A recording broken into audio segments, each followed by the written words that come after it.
Hey everyone, BezRe here with a look at the Skeri Electric Dirt Bike. This isn't just another e-bike, it's designed for serious off-road fun for teens and adults. Check the link in the description for the best price. Let's see if it delivers.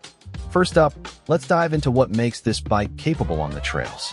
The 3,200-watt mid-drive motor pushes this bike to an impressive 37 miles per hour, making it great for tackling varied. You're getting a significant 50 to 60 miles of range, meaning more time riding and less time charging. Dual hydraulic suspension, front and rear, works effectively to absorb bumps and maintain stability over rough paths. Safety is enhanced with front and rear dual-piston hydraulic disc brakes, giving you powerful and reliable stopping control. The Skeri really shines when it comes to raw performance and how it handles challenging terrain. Next, let's look at the bike's construction, ease of use, and overall package.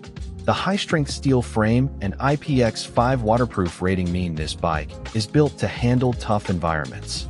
It arrives 90% pre-assembled, so you'll be able to get riding quickly by just attaching a few key components.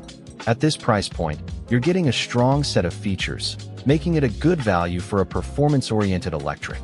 Designed with teens and new adult riders in mind, it includes features like a foam handlebar pad for a confidence building. This chart covers the practical aspects of owning and riding the Skeri Electric Dirt Bike. The Skeri Electric Dirt Bike is a solid option for anyone seeking a capable and durable off-road experience. Its powerful motor, impressive range, and robust build quality make it a strong contender for its category, especially at its current price.